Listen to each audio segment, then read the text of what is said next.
हरि शरणम हरि शरणम हरि शरणम।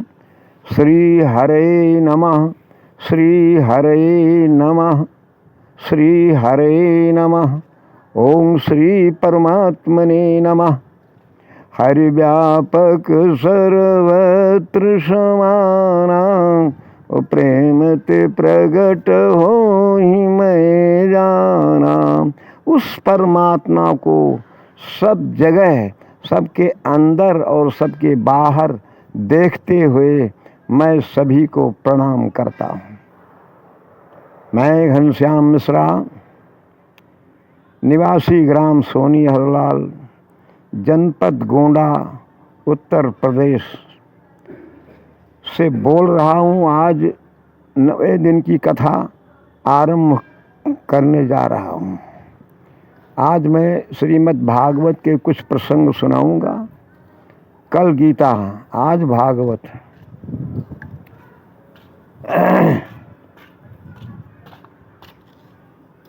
जब महाभारत का युद्ध लगभग समाप्त हो चुका है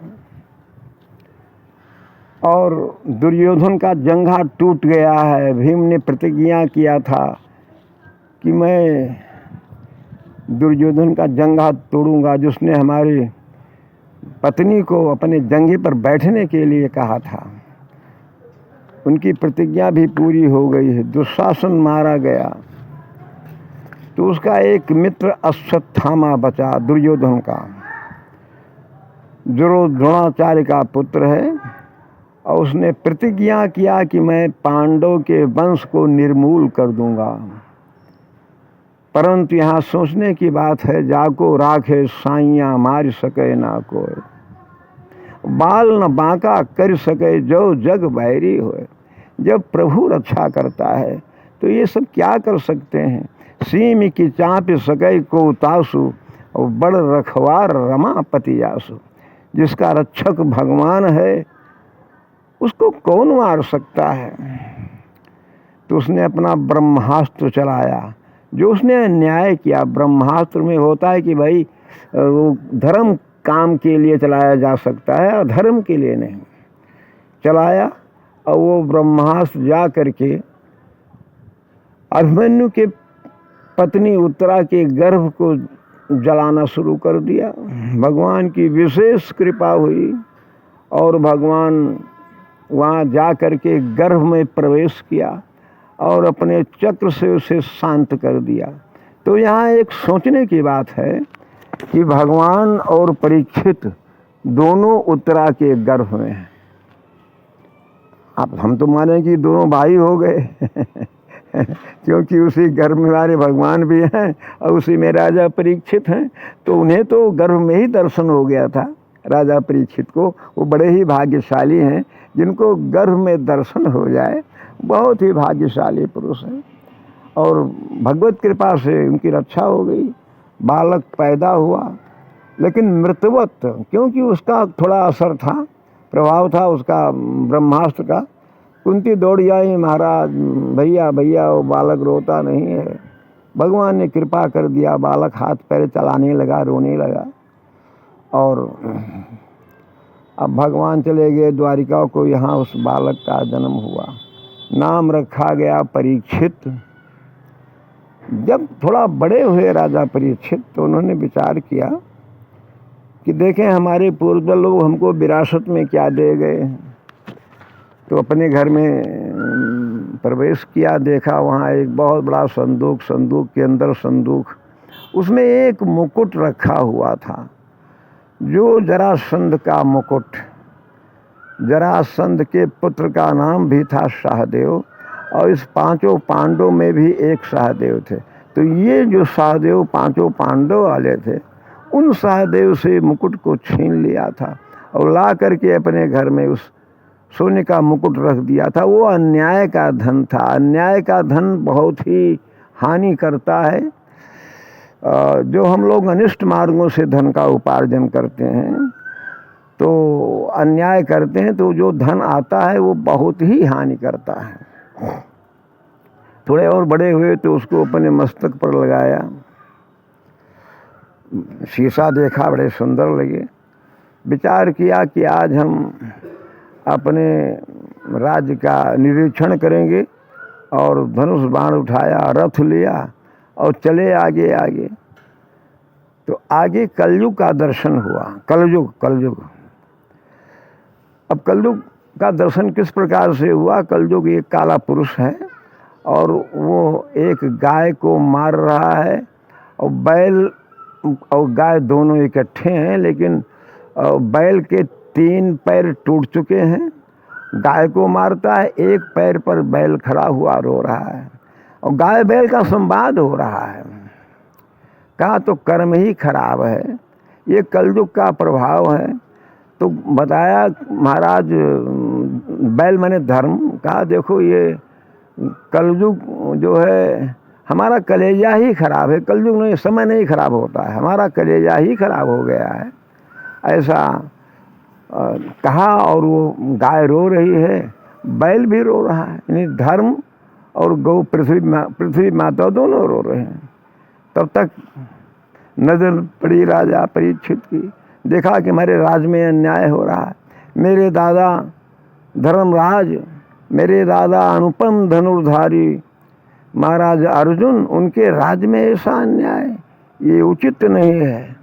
तो महाराज उठाया धनुष बाण और कहा आज मैं तुम्हें मार डालूंगा। कलयुग देखा कि ये अवश्य मार देंगे, तो कलयुग भयभीत हो गया और आकर के अपना मुकुट राजा के चरणों में रख दिया और कहा महाराज मैं आपकी शरण में आया हूँ। मैं जानता हूँ जो पांडव वंशीय हैं वो शरणागत को कभी मार नहीं सकते हैं। शरणागत कहूँ जे तजही और निज अनहित अनुमानी, ते नर पावर पाप में तिनहि बिलोकत हानि। महाराज शांत हुए, कहा देखो तुम्हारा जो मित्र है वो अधर्म है, तुम हमारे राज से अलग हो जाओ। कहा महाराज आपका राज तो सर्वत्र है, पूरे संसार में ही आपका राज है, हम कहाँ चले जाएं।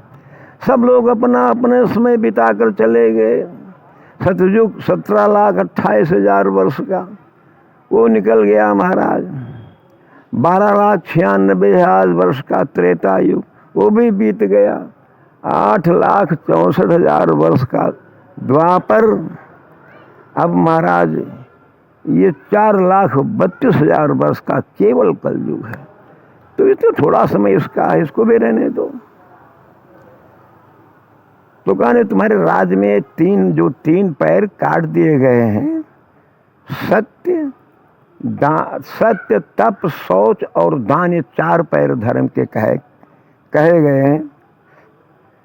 प्रगट 4 पद धर्म के और कलिमा एक प्रधान, जेन केन विधि दीने दान करे कल्याण।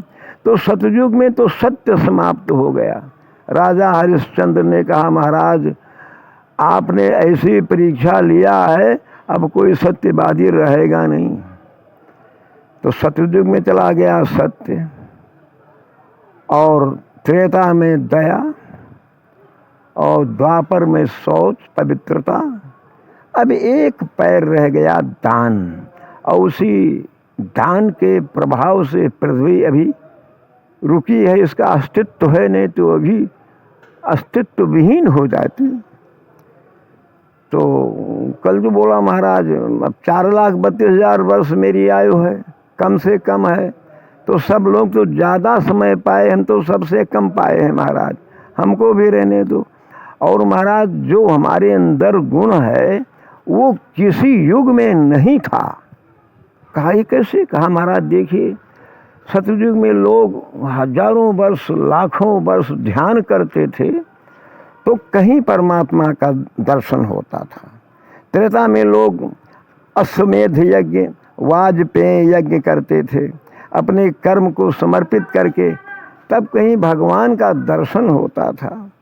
और द्वापर में पूजा शुरू हुई। द्वापर में पूजा करके लोग अपने गंतव्य स्थान को प्राप्त करते थे। तो महाराज वो सब कुछ नहीं करना है, वो तो बड़े कठिन कार्य थे। कल जो में केवल बहुत सरल है, देखो कृतयुग सब जोगी विज्ञानी, उसमें सब जोगी थे, उनका योग था परमात्मा से, उनका बोलचाल था, मिलते थे, संपर्क सूत्र लगा हुआ था। अब ऐसा कोई कलयुग में होगा नहीं। कृतयुग सब जोगी विज्ञानी, और करी हरि ध्यान तरहि भव प्राणी। भगवान का ध्यान करके भव सागर को पार कर जाते थे।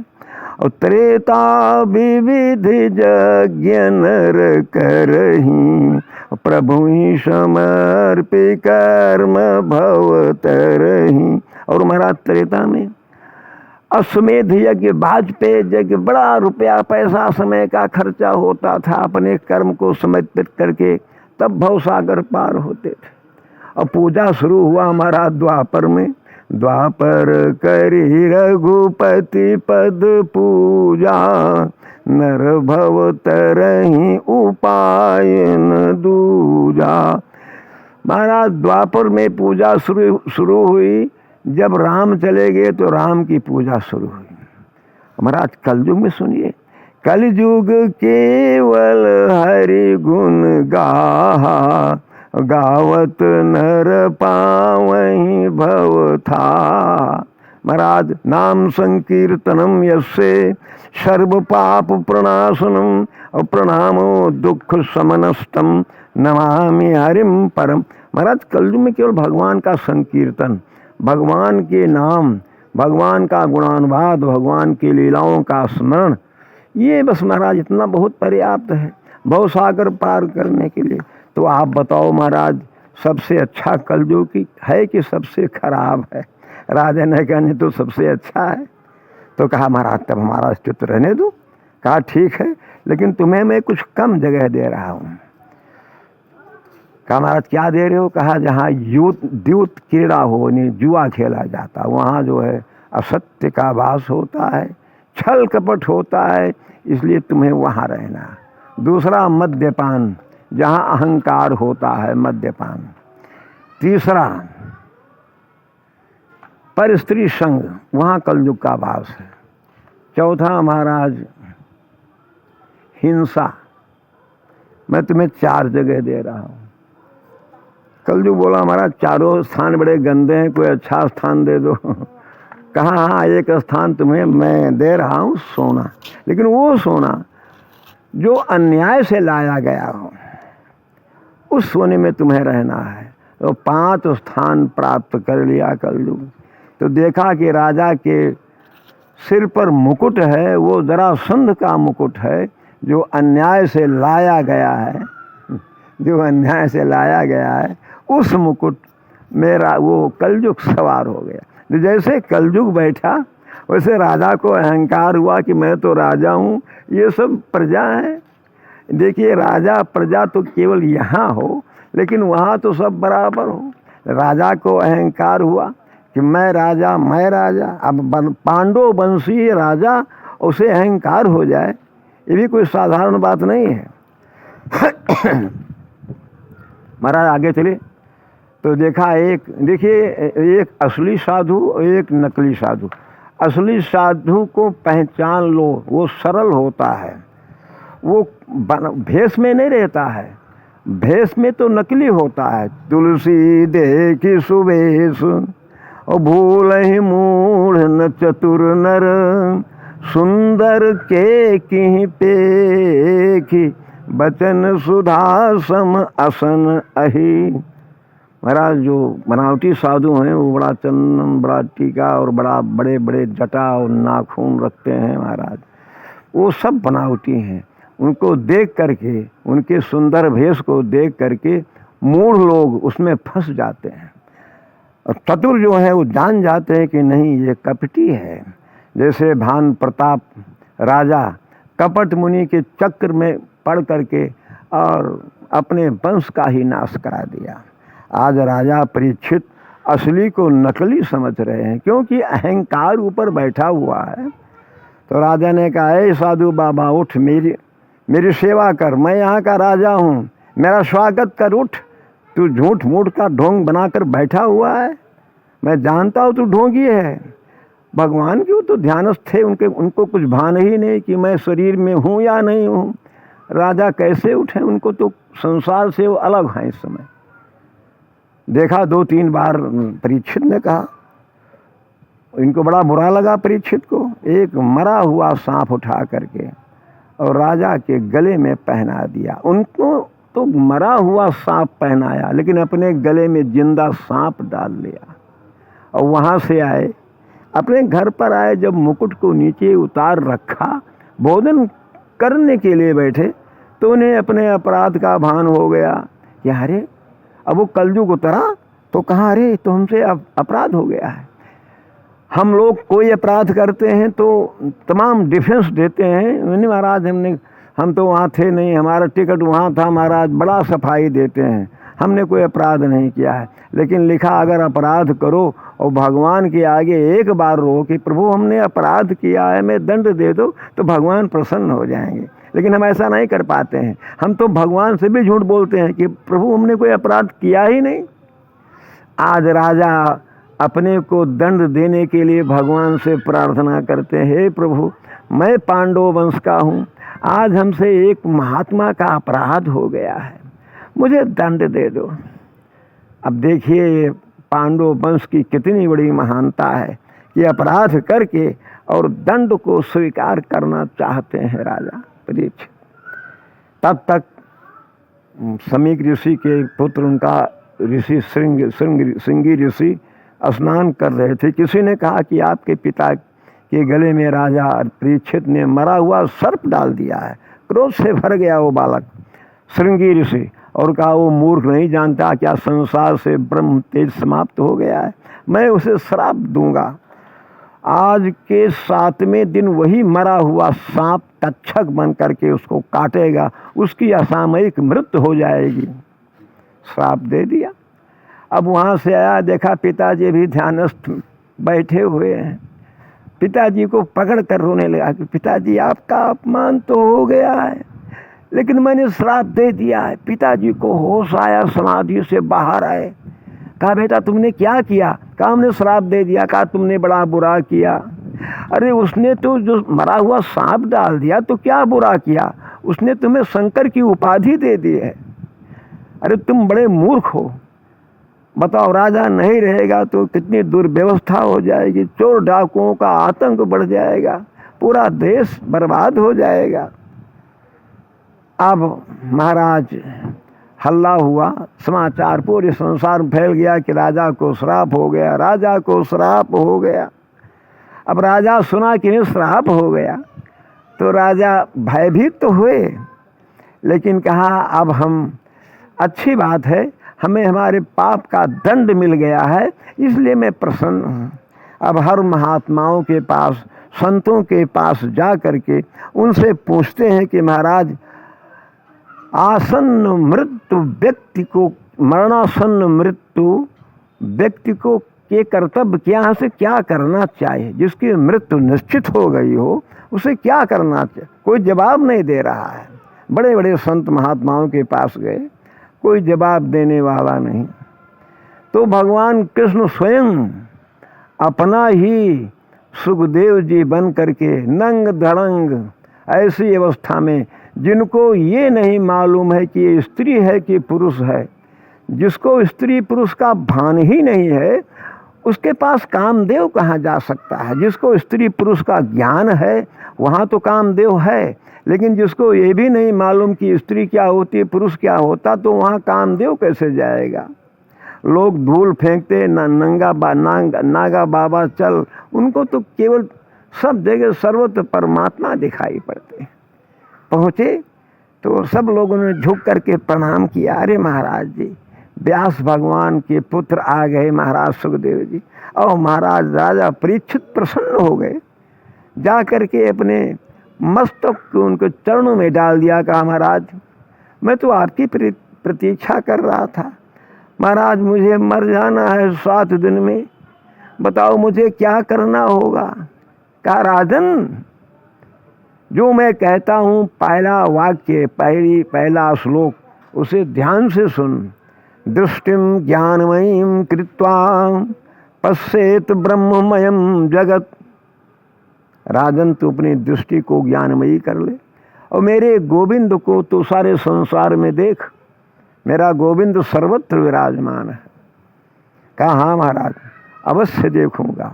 और कहा जो तू कहता है कि मैं 7 दिन में मर जाऊंगा, लेकिन जो ये सब बैठी सभा है तो कल भी मर सकते हैं, तो बोलो तुम बलवान हो कि ये बलवान है?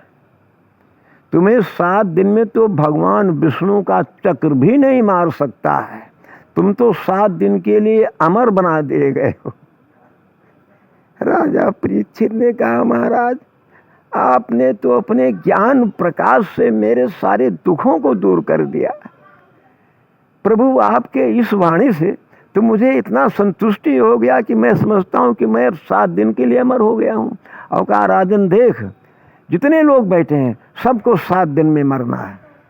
रविवार से लेकर के शनिवार तक गिनो 7वें दिन पड़ेगा, इसमें एक दिन हमारी भी मृत्यु होगी, तुम्हारी सबकी मृत्यु होगी, तो फिर चिंता की क्या बात है। और मैं तुम्हें वो पढ़ाऊंगा, वो तुम्हें ज्ञान दूंगा, तू मरेगा नहीं। और ये भी देख ले कि मैं तुम्हें जो ज्ञान दे रहा हूँ उसका तू अनुसरण कर ले, उसी मंत्र को बोल। अहम ब्रह्म परम धाम ब्रह्मा हम परमम पदम, यही तेरा मंत्र होना चाहिए। इस प्रकार से राजा को आश्वस्त करके और वो कथा का आरंभ कर दिया। बंसी विभूषित करान नवनीरदाभात पीतांबरात दरुण बिंब फलाधरोष्ठात् पूर्णेन्दु सुंदर मुखादर विंद नेत्रात् कृष्णात् परम किमपि तत्त्वमां न जाने। बोले वृंदावन बिहारी लाल की।